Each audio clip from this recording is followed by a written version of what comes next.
Mark your New Year's 2022 calendar for January 2nd, 2022. Vicky Dillard, the goddess guru, is taking you deeper into your cosmic DNA powers that NASA and the U.S. government knows all about. Go now. Register your Royal Bloodline Vault Passcodes webinar activation at onpurposewithvicky.com. Honor your ancestors at the start of your year, and they will grant you divine advantages all year long. Your ancestors left you an inside vault that you need the passcodes to. Don't you dare miss this shift.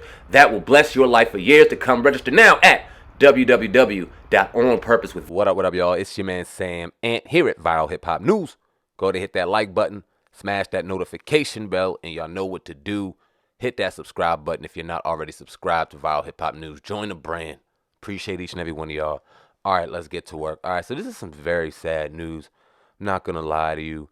Nick Cannon lost his 5-month-old son Zen to brain cancer. He came on his show and he dropped the news, and very heartbreaking news, and very courageous for him to come out and even talk about it. But I won't get into my personal feelings yet. I'll read what's going on, what happened to his young son.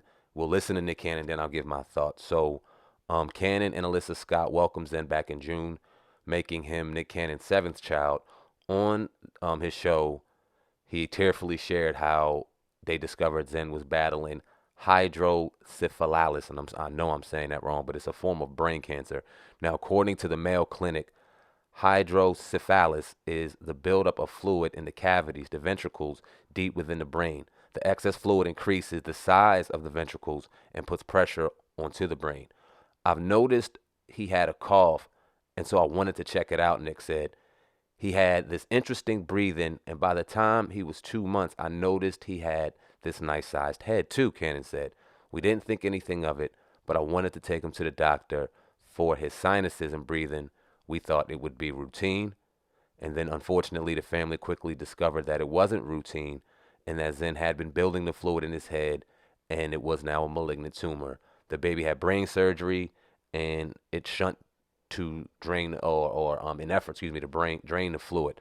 Now, Cannon shared that things took a turn for the worse around Thanksgiving. This weekend, I made an effort to spend the most quality time with Zen. We woke up on Sunday and we went to the ocean with him, and Alyssa and then I had to fly back to New York for the show, he shared, breaking down into tears. I got a call on the way to the airport to head back to Zen. Then Nick Cannon then tearfully shared that he held his son for the last time this weekend. You can't heal until you feel, he told the audience, adding that he's at work so soon after because this is all he knows, calling the episode a celebration of Zen. I'm going to play a little bit of an excerpt of Nick Cannon speaking about the loss of his son, and then I'll give my thoughts. Let's go. It's the energy that I need right now because with the transition of my youngest son, Zen, I felt like it was important to talk to somebody who knows how difficult it is to lose a child and who just has great counsel. So I invited my friend, my therapist, to talk about love and loss. Please welcome Dr. Laura Burton.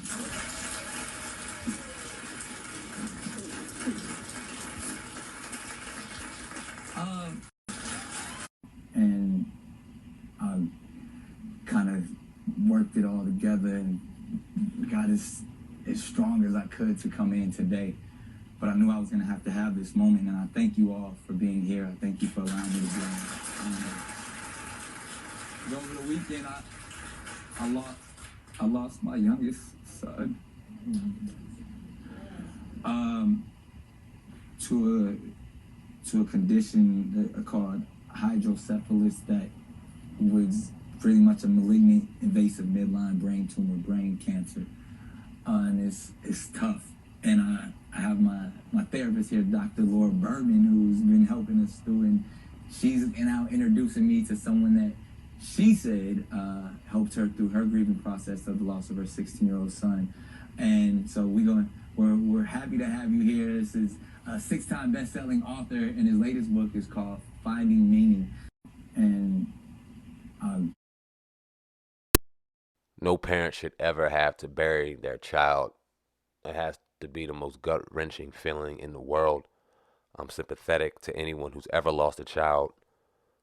I don't know the feeling, and very fortunately so, I have 2 beautiful children who I absolutely adore, and if they weren't here, I wouldn't know what to do.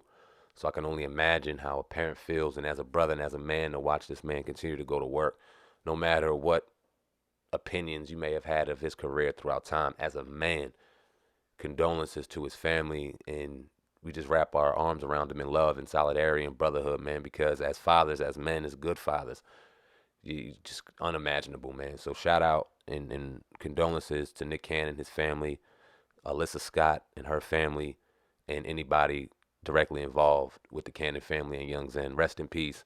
Very sad. Condolences. Sandman, CEO of Viral Hip Hop News, checking out. Until next time, until next story. I love y'all. Hold y'all people close. You never know, man. Peace. Nigga said, oh God, you the man, Cass. I spit white like a clan mask, and I'm a hustler. I could stand out on the beach and sell sandbags. Some things can't last, but this ain't just a podcast. This is Sam Ant and Oh God Cast.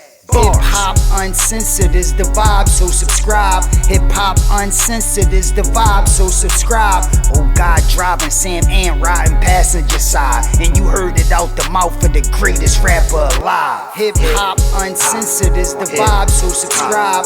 Hip hop uncensored is the vibe, so subscribe. Oh God, driving Sam Ant riding passenger side, and you heard it out the mouth of the greatest rapper alive. Go gang.